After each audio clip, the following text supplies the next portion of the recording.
Okay. So, Stephen Sullivan, what war did you serve in and the branch of service? Well, I served in World War II, and I was in the Navy. And at that point, we were called Waves. We actually were part of the Navy Reserve, which was created in July 30th, 1942. When we actually went into war in 1941. But the basic reason was that all the men had to go off to the war, and they had a terrible time trying to pass the law to let the women in, because of course the men didn't want the women in the service, but there was no way they could win the war without the women, because they had to fill all these jobs that the men had to leave, and many of them were jobs that women had never even been allowed to be in, you see. Now, actually, World War II started in 1939 when the Germans invaded Poland. And then right after that, England and France were in the war against Germany. And we, of course, entered the war on December 7th, 1941, which happened to be a Sunday. And that certainly changed my life and a lot of people's lives. And it actually, we were like a sleeping giant in a sense, because we were isolationists and we really hadn't done anything to improve our military and so forth and so on. And so obviously we declared, the Japanese attacked us on December 7th, and we declared war on December 8th, 1941. And the basic thing is that people all rallied around because we were fighting for our freedom. And that's a lot, that was a big thing for everyone. No one wanted Germany to be running our country. So I basically at that time was 17 in December, but I turned 18 in January. So that eventually, as I say, they had a huge fight about even forming the Navy Reserve. When they did, it was the Navy Reserve. We were not actually part of the regular Navy. But in 1948, after the war, President Truman passed a law where the Navy Reserve and the Waves became part of the regular Navy. And so basically, when I went into the Waves, it was the Navy Reserve, and we weren't allowed to go overseas and so forth and so on. But, of course, I couldn't, back in those days, well, it was 1942 when they finally decided to allow the women to be part of the service. They found that they had to do it, whether they wanted to do it or not, because they couldn't take a chance on having people, like take them to Washington, D.C. to do jobs and then have them leave. They had to be part of the service, so they had to stay, and they had to be able to count on them. So back in those days, they drafted the men at age 18. And once they passed this bill that the women could be part of the Navy Reserve in 1942, in order to join on your own, you had to be 21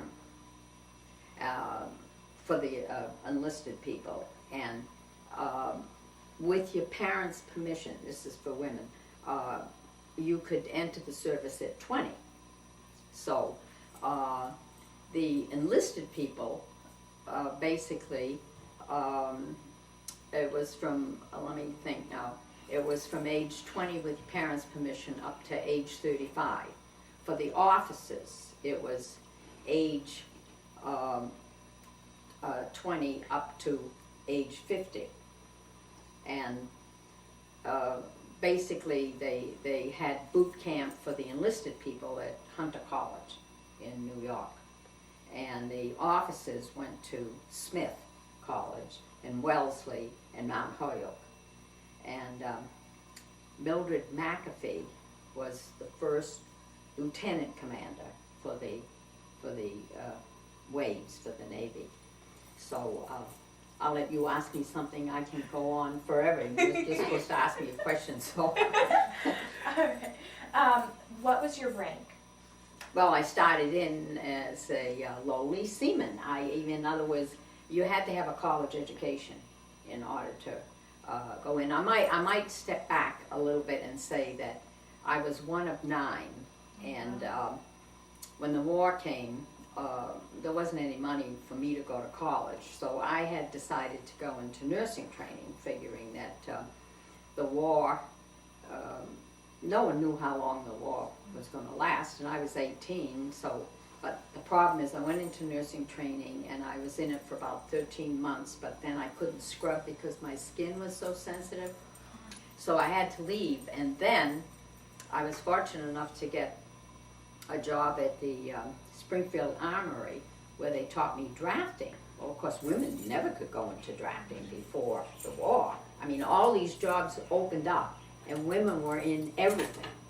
And so I took the drafting course, and I did drafting until I was 20.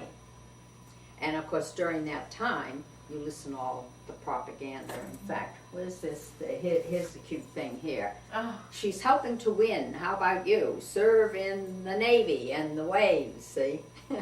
I think that's cute. Wow, that is cute. See? That's And, nice. it was all about, free a man to go to war and do a man's job in the Navy.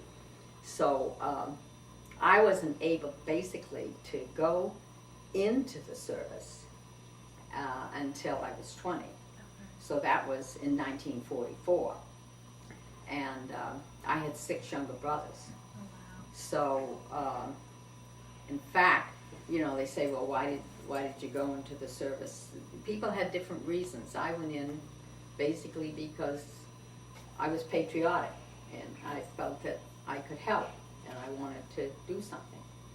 And of course, my mother, let me say this, it was not the thing to do. No. The men as a whole were completely against the women going into the service. And the women that had already volunteered, there was all this scandal and vicious rumors and everything. And it got to the point where the women weren't volunteering. And Eisenhower said that he thought it was the Germans coming in to undermine the women going into the service. And he said that if they didn't get the women to volunteer, they were going to have to draft them. They couldn't win the war without the women. It was as simple as that. None of these jobs could be filled because the men all had to go over and fight. So Eisenhower had a number of people check into the situation. And as it turned out, it was our own service people that were doing this because they didn't want the women to come into the service. So it was like the cartoon Pogo who said, "We have met the enemy and they is us." Yeah. So Eisenhower started a whole campaign in the service where he set up all these courses for the service people to understand how to deal with the women in the service, and that we weren't going to win the war without the women. There was no one to fill these jobs, and so that the women started volunteering again. Well, to get back to my family, my sister was 21, so she could go into the service, and before that, to my father's horror, she was working in a factory, where you and of course, as I say, everything was open to women once we were at war because the men weren't around to do it. So I think my mom and dad were happy to have her go into the waves, and of course I'm sitting there listening to how wonderful it is to go into the waves and everything, and And so I said to my mom and dad, well, you know, I'd like to go in too. Well, they were horrified. I mean, they didn't expect to lose 2 daughters, and my brother, Terry, turned 18. So the 3 of us went into the service on the same day. Where's that picture of I got a picture of, here we are. See, there we are. You want to zoom in on Yeah, I'll zoom in on it. That's my sister Shirley. This was in the West Springfield News. And it's Shirley and me, and with the poster with the Navy women there, you know. And so there we were, and so Mom and Dad were really great because I was making a lot of money as a draftsman because these jobs were never open to women; you couldn't get them. And of course, I was turning money into the house, and so they were very, very good about it. So Shirley and I, you know, we fill out all these forms and you have all these physicals, and we passed everything. And so on the day we went into the service, I think it was May something, 1944, and we get to the station and we were told to have only 1 suitcase, so we took 1 suitcase. And the town was there with the band and everything playing to send us off. And of course, you have to remember back in those days, we were so sheltered and naive that probably at 20, I probably was as mature as somebody maybe at 12, you know. I mean, we were so sheltered. And boy, we were carefully taught to be good and all this sort of thing. And so Shirley and I get on the train, and you know, we'd never been anywhere. Well, I must say, we were very quiet. You know, we waved. We didn't cry. We waved as we drove out of the station, and we were headed for Penn Station in New York. We were headed for Hunter College in New York City. And both of us were really sort of quiet because we were really thinking, well, what's going to happen to us? You know, where are we going? We had no idea what was expected of us or where we were going or whatever. So at any rate, we arrived there and they met us at the train and they tried to have us march in step, carry a suitcase. And we got to Hunter College, which was a 6-week boot camp. And Hunter College could handle 6,000 waves. Wow. And basically they did it like 2,000 you know, they'd probably take them 2 weeks, every 2 weeks. And we had 6 weeks of boot camp. So I'll stop there and let you ask me another question. Okay, where did you serve? Oh, okay. Well, do you want me to tell you a little bit about boot camp before I tell you? Yeah, absolutely. Because boot camp was an incredible experience. And fortunately, Shirley and I, in a family of 9, had always been very, you know, like a boot busy camp in helping. Yeah, itself. and I had been very athletic, and that made a big difference too. Because we get to boot camp, and they had 8 people in each room. There were 4 bunks, and of course everybody was a little afraid because nobody knew what was expected of them or anything. And a number of the girls didn't want to sleep on the bunk, the top bunk, and I said, well, I don't care, I'll sleep on the top bunk. So, and of course I'm Seaman Sullivan, and everybody is thinking, you know, and so we finally get to bed, and everybody's exhausted, and I could hear some of the others, you know, they were crying. And I wasn't crying. I was thinking, you know, this is nothing terrible happened to me yet. So, at any rate, we all fell asleep. We were so tired. So the next morning, I hear this. The gals are saying to me, "Connie, get up, get up, get up." They're coming by for inspection because it's only 5:30 in the morning. And I'm tired. I said, "All right," and then I rolled over. The next thing I hear was, "Seaman Sullivan hit the deck." I thought, oh my God, that's me. And I forgot I was in the bunk, and I rolled out and I landed on the floor on my back. And I looked up at the sea of officers, And of course, everybody in the other room, and the 7 of them were all standing at attention. I thought, oh my God. So I thought, well, I'll salute. Seaman Sullivan, present. And they said, tomorrow morning you'll be up and in line. And of course, then they went out in the hall, and they laughed and roared. And I thought, oh well, here I was trying to make a great impression, you know, my first day there. And so I thought, well, that didn't work out too well. So anyway, I got dressed, and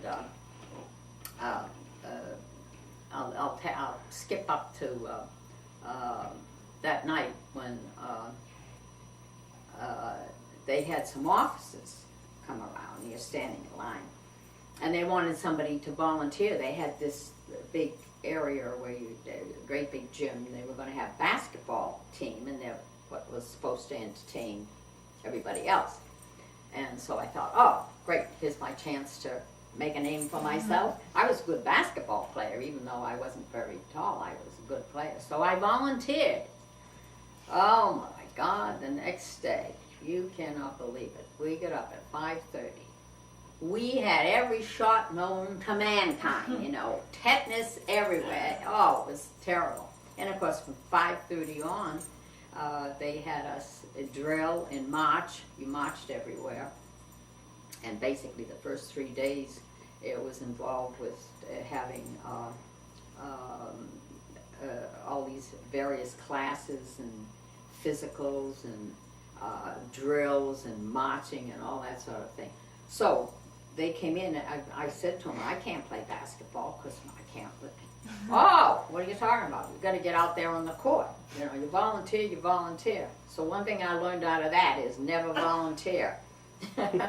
So the next night I was hiding in the head so they wouldn't get me for something. But anyway, I played basketball. So, but the boot camp was really quite an experience, and a lot of the women had problems with it because a lot of them weren't very active. You know, it wasn't supposedly ladylike to be athletic. It just happened that I liked being active. And so it was easy for me, and I really enjoyed it. It was very busy, and we had a lot of marching. You had to march everywhere. You had drills, and you know, on the weekends you'd have you'd have to. They take you over to the where is that? To the you'd march. Yeah, here it is, right here. A bite like this. This is. You'd go and review the regiment, and you'd marched everywhere. Well, we learned how to, I got my group, so we got so that we were one of the best. And the other thing that you had, I'm spending a little bit of time on boot camp because it was such a different experience. Yeah, it seems that. And one of the gals that came from a wealthy home, she packed her suitcase and went down the fire escape. Well, come on, that's AWOL. Yeah. Well, they caught her, and she got put in confinement, and then she ended up with a dishonorable discharge. That kept everybody else in step. I mean, just don't walk out on this, right. You know. But a lot of the gals had a lot of trouble with it because it was very strenuous, and you'd be on like KP duty, you know, if you got mess duty, you'd sit there. I mean, come on, there were 6,000 people there, and you'd be peeling potatoes until you just, you know, barrels of them, it seemed. But we also had very intense classes on airplanes and ships, and we had current events, and they gave us courses on how to figure out how to work in the military and how to get along in the military.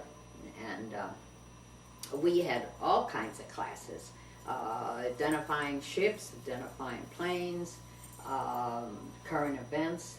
And as I say, the first 3 days we did all this testing and everything. So as it turned out, I won't go into much more of the boot camp. It is fun, there's a lot going on. So basically our contingency was 2,000 seamen. We were the lowly seamen, you know, enlisted. See, I was enlisted, not an officer. And the big highlight for me was that we won everything. We won on cleaning our rooms. I had them get a ladder and take the light out, and clean it. It's because they'd come by and check with white gloves.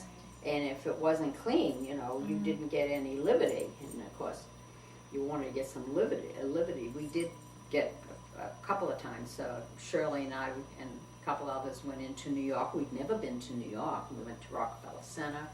And, that was exciting to do that. But at any rate, I ended up, because our group won everything, and I was chosen to give the forward march for the 2,000 seamen that were in my class. So at 5:30 in the morning, where I'm standing there with the officers on either side of me, and they're holding the flags, 2,000 seamen.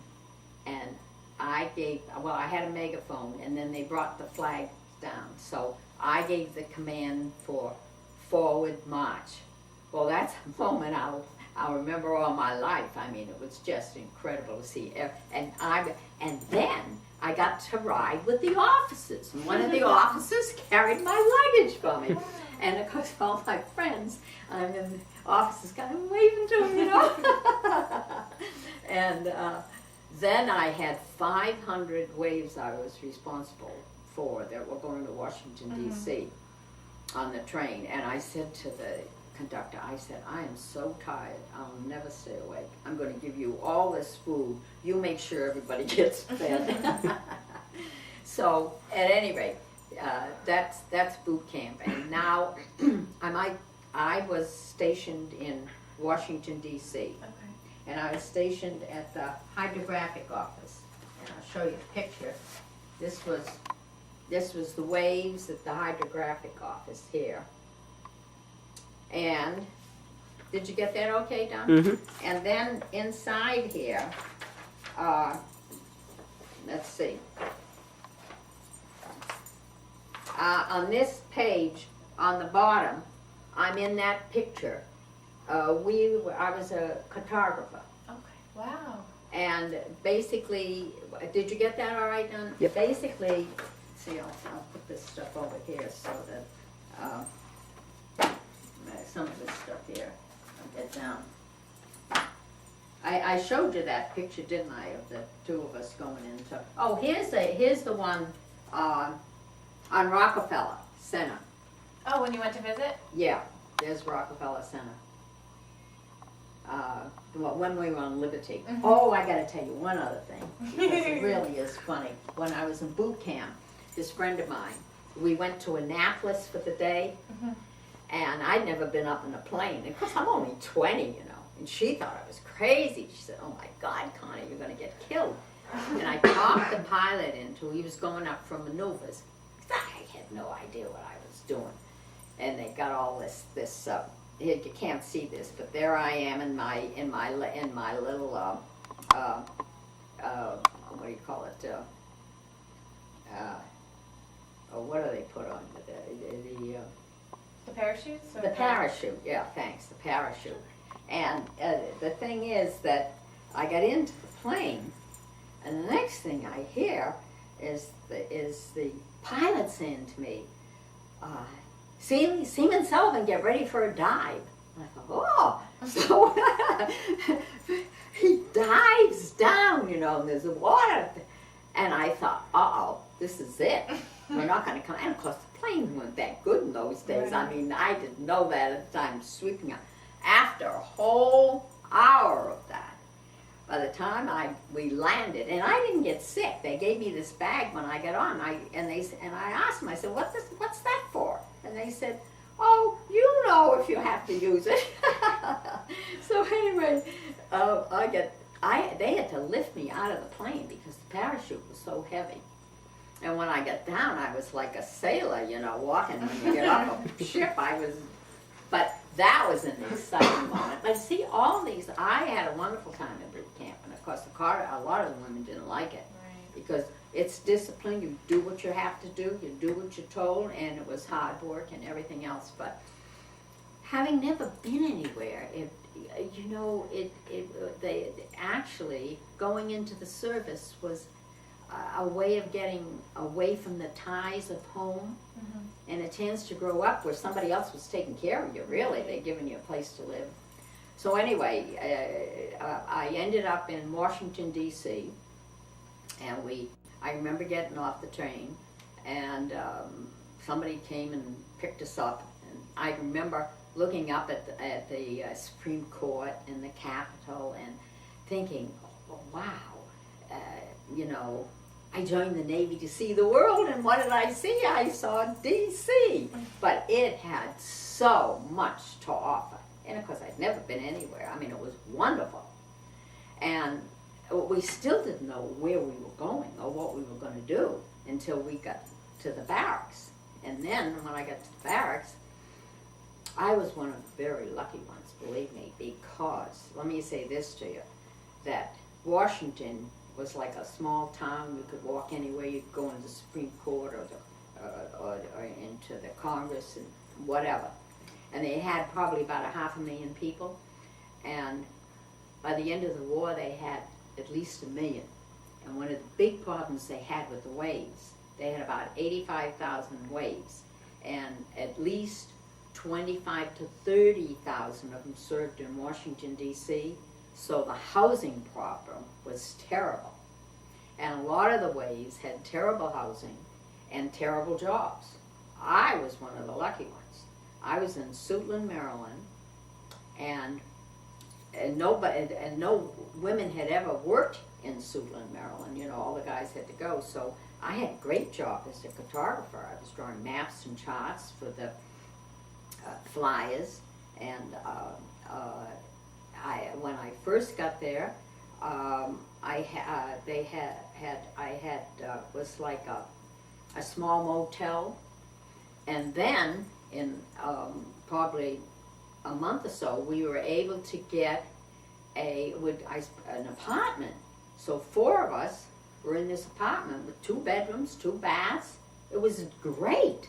And so I had wonderful accommodations, and I had an exciting, fun job. You know, It was really great. Somewhere around here, I got a picture. Oh, here we are. This is a picture of.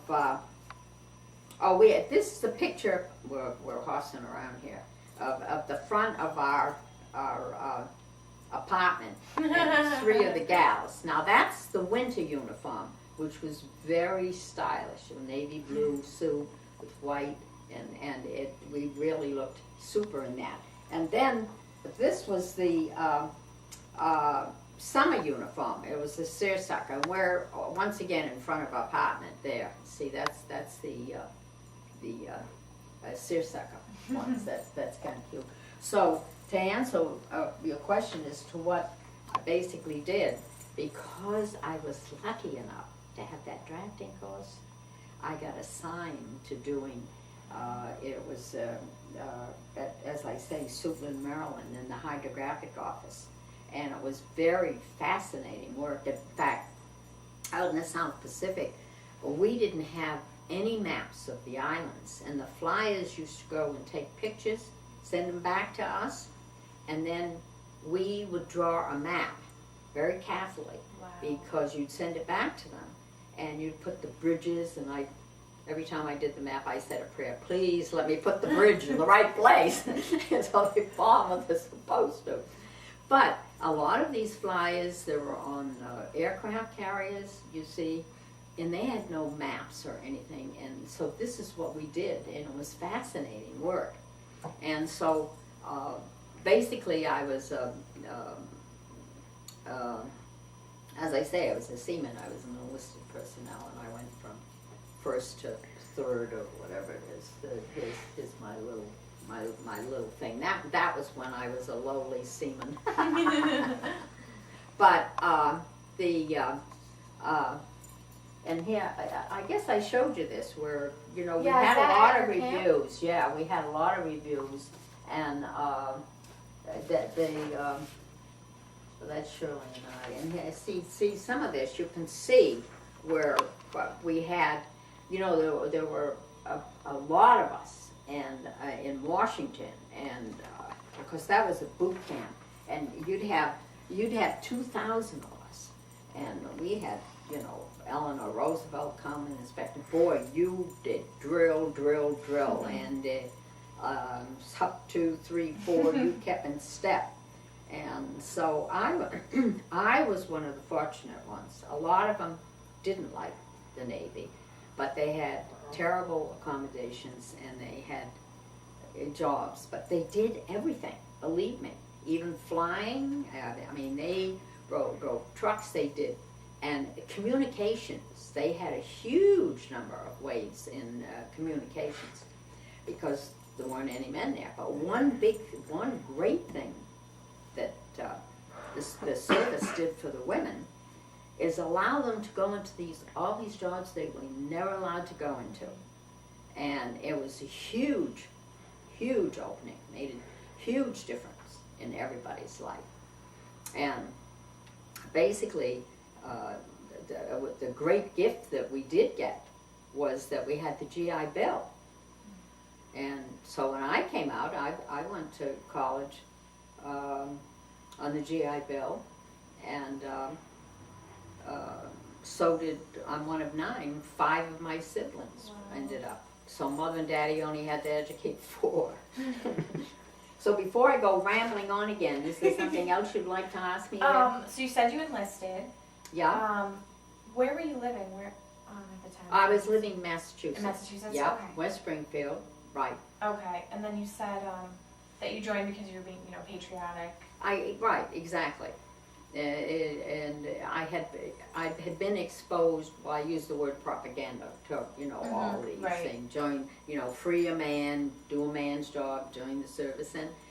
And besides, being patriotic, I think too that, at age 20, I was still at home, and it was an opportunity. It was exciting to think about. And it was just, it seemed like really a wonderful way to break ties with the home, because in our day we were so sheltered. It was just terrible. And so I can tell you lots of things about Washington, but I ramble on forever and ever. Well, is there something else you wanted to? Sure. Did you pick the Navy on your own, or did they assign you to the Navy? Oh no, I picked it. My dad was in the Navy. Oh, okay. And the Navy was much better to join. It was much more, I shouldn't be saying this, an elite thing to go to. We went to Hunter College. If you went into the WACs, it was a whole different thing. And the Navy, we had this great designer design all our uniforms. It was just a much better branch of service to go into. And my father had been in the Navy. And it just, going to Hunter College, that was a fine college in New York. You weren't going to some barracks out in Texas or someplace. and they were much more solicitous in the sense that we couldn't go overseas. We were limited to what we could do, and of course you were limited to how far you could go in the service and so forth. And basically when the war ended, it didn't end obviously all at once. Europe surrendered, and so the thing is that we didn't have one big celebration because there was a lot of scuttlebutt about we still had to defeat Japan, and we could have been 3 or 4 years with all these islands over there. They were dependent. So the Washington Cathedral was a beautiful cathedral, and so some of us on that day went at 4 o'clock in the afternoon, where they had a service and the boys' choirs were singing. But we still had Japan to defeat. So it wasn't as though it was a great big hoopla. I mean, and if we hadn't dropped the atomic bombs, we probably would have been in the war at least another 3 years, and we would have lost so many men. So bombing Hiroshima and Nagasaki, and Japan surrendered in September the 2nd, I think it was. So then that was actually the end of the war. But it was almost kind of like a letdown, you know. But at any rate, at that point, then you see they didn't need the service that I was doing, the hydrographic. So I volunteered the Pentagon. I thought, wouldn't it be great to work in the Pentagon just for a little while, you know, this big, huge building. And so I volunteered to go over there to help with some of the paperwork to release people from the service. And I had wanted to actually stay in. I wanted to stay in and get out, let's say, in August because I wanted to go to college. But I couldn't. I had to sign up for another 6 months. Well, then I didn't want to do that because at that point I was 22. Right. I'm glad I didn't. I met my husband. He went to Harvard Law School. The great love of my life. Here he is, right here. He was a captain in the Army. This is the father of my 4 wonderful children.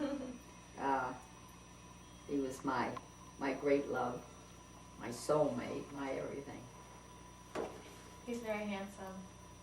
Well, anyway, we had our greatest legacy is our 4 wonderful, incredible, just compassionate, caring children that I have. And I should name them Professor Jim Collins and then Attorney Elizabeth Collins, and Patricia Collins is a nutritionist and a dietitian, and Professor Mary Collins.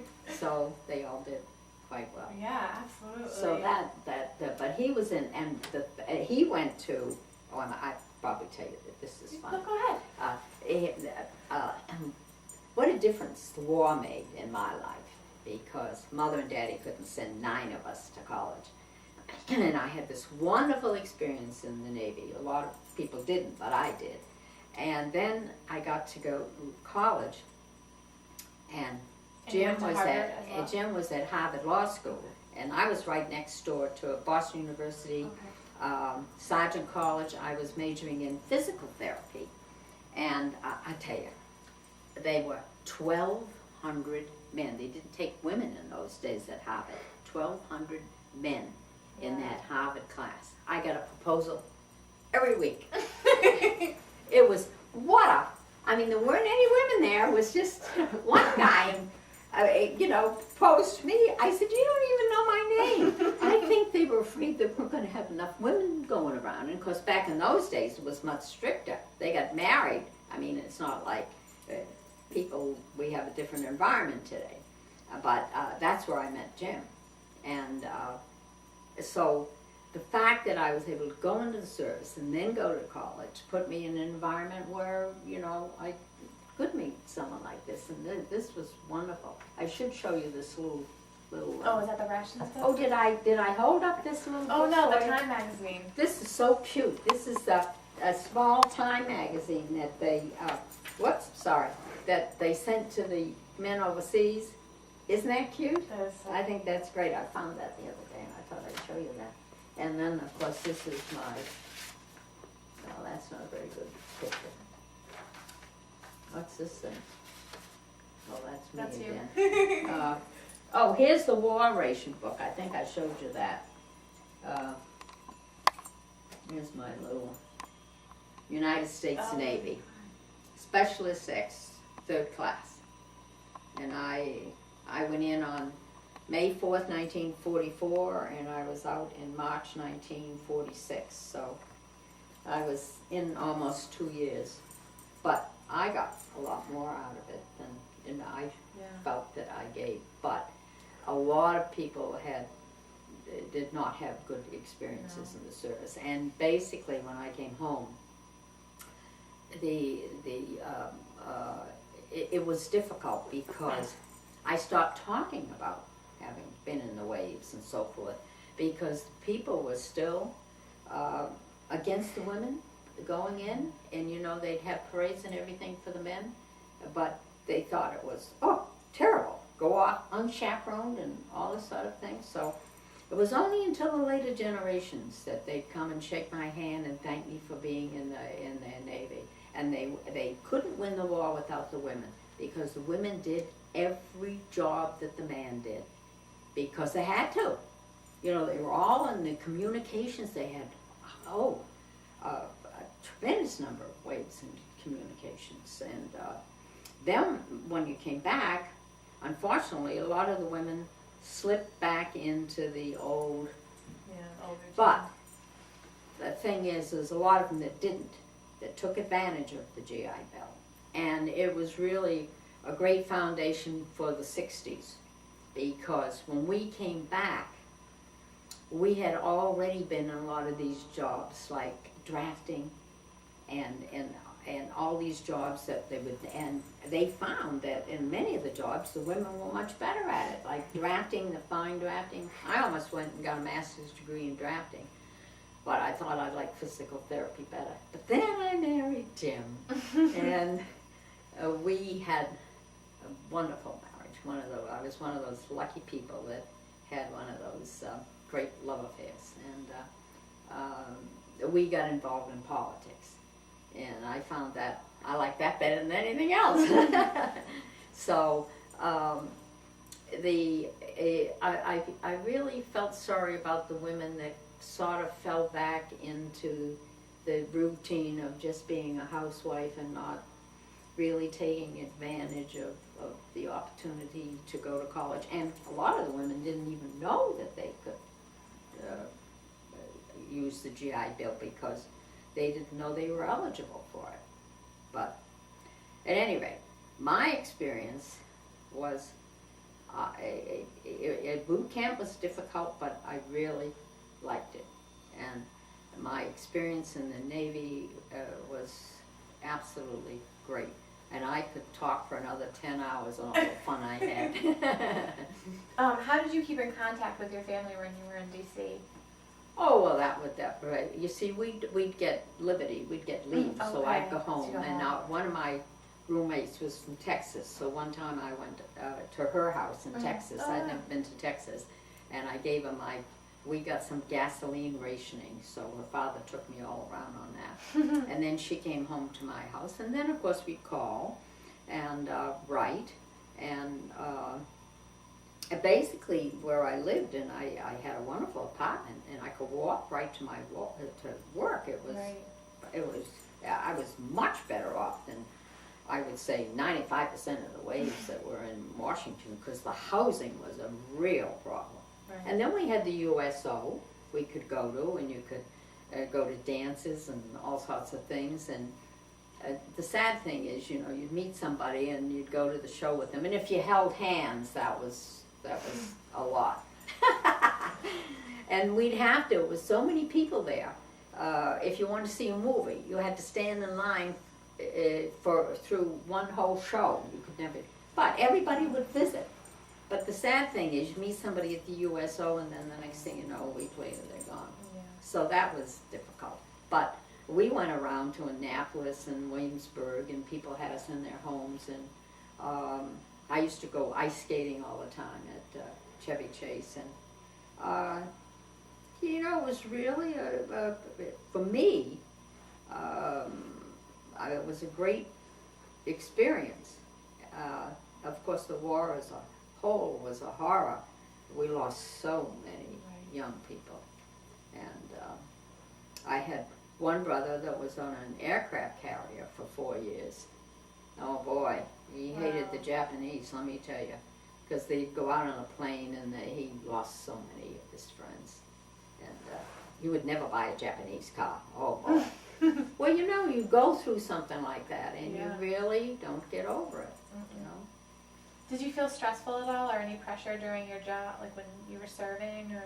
Oh, no, I didn't feel any pressure at all, because I was a good draftsman, and I had been taught. I had an 8-month course, and I was very careful, and I knew what I was doing, and I liked it. And there were different times when you say stress. It would depend on the period. Sometimes we really worked as long as we could. Then we'd go home and rest for maybe 4 or 5 hours, and then we'd come back and work some more. And that's where I learned to drink black coffee, keep you awake. But No, it's funny. I never felt any stress. I felt completely comfortable and excited. And Washington just had so much to see. You know, all the memorials, Lincoln Memorial, and I used to go up to the Supreme Court, and I just walk in and sit there and listen to the cases. And you could walk into the White House. I'd go to the Senate and the House, and the Smithsonian, and it's so much to see. And people were so nice, and so when we'd get liberty, we'd do that. And no, I didn't. The stress was basically the sorrow of listening to the daily news about the war and all the people we were losing, and the stress was more that we didn't know if we were winning, you see. And even when Europe surrendered, we still had Japan. And, a lot of people have lost friends, and so that was more the side of stress in the sense of the pain of war and the loss of people. It was a difficult time. And a lot of people that weren't in the service worked very hard and worked in factories, and the basic thing is that the women really stepped up to the plate and did all these jobs, which was great. Do you have friends that you were in the waves with that you still speak with? I kept right up with all my friends. The three that shared the apartment with me, two of them have died, and there's one left. My best friend, I don't know if I could, I thought I had a picture of her. She's a pretty one. Anyway, no, we kept in touch all through the years, and so I have one person left, Evelyn Hallis. She's, but that's pretty good, Basically, I'm 85 in January, and a lot of the people I know are under the sod, or they're not capable of going anywhere to do anything. I'm lucky to be alive. That's the way I look at it. But I did keep in touch with them. Do you still speak with her now, or? With Evelyn. Sure. Yeah. Abby Hallis, sure. Oh, yeah, I talked to her, and we exchanged Christmas cards. But she's out in Nevada, and my best friend, Marilyn Stumber, died. And Audrey Baird, the other one, died last year. So, but once you get up into your 80s, you're going to find a lot of people missing. And I think a lot of women that came back and just went back into the hometown had a great adjustment back to civilian life if they just went back to what they were before they went in the service. But it was really a big foundation, the war years and what the women did, and eventually in 1948, Truman made you part of the regular Navy, so the women today can have the same rank. In fact, they're over fighting. Right. But they protected us initially. So I was very happy to be protected. Are you a part of any veterans organizations at all? Yes, I thought I had that. What I do is the WWII. We have a WWII organization throughout the country, and we have meetings and so forth. I have that. Oh, was that this one? No. I guess I didn't bring that down. But at any rate, the answer is yes. In fact, my sister Shirley was born on November 11th, which of course is Veterans Day. And when she turned 80, she marched every Veterans Day. And she still got her uniform.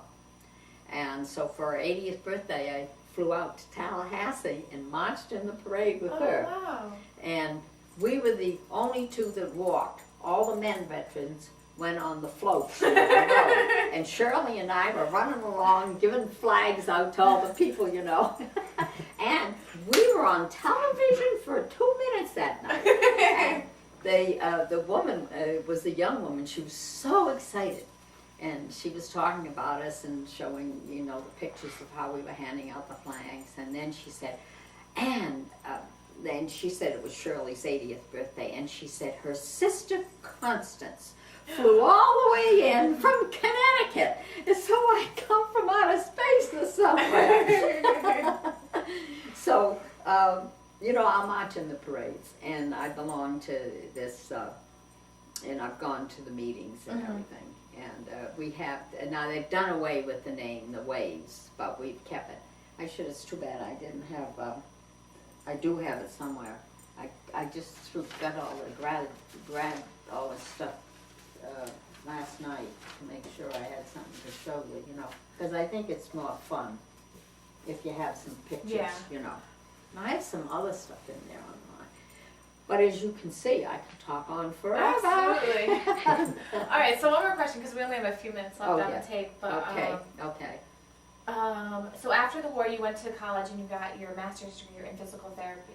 I got my Bachelor of Science degree in physical therapy up in Cambridge, Mass. And that was an absolute wonderful time of life. That's when I met Jim. And what did you do after, like, your profession? Or did you... Well, what happened is that, you see, we were all older. I mean, I was 22 and Jim was 25. And I got married in the middle of my junior year. And I had my son, Jim, in the middle of my senior year. This crazy business about using the rhythm system. That didn't work at all. 3 months after we got married, we got this little, we ended up with my son, the class baby. And fortunately for me, I was in physical therapy. And they let me take 2 extra classes in the summer. And then they let me be the physical therapist at Sargent College. And so what I did was I had Jim, little Jimmy, and everybody helped take care of him. And there was a big, we used to have we had a big schedule when he was supposed to be fed and who was supposed to check him if he needed to be changed. And I couldn't have done it without everybody's help. Wow. And they let me be the physical therapist at for Sargent. And so I got my degree. I graduated with my degree in BS in physical therapy, and my husband and a baby. So, and then we came back to Hartford, and Jim, of course, had his law degree from Harvard, and we debated. He wanted to get into politics, so we finally decided he was going to open up his office, and I said, let's do it. So politics became my first love. And he ran for Congress a couple of times, and I was president of the Republican Women in Connecticut, and I was on the National Federation of Republican Women, and I was a delegate. I was Senator Prescott Bush's alternate delegate in 1968. So I was very active Republican.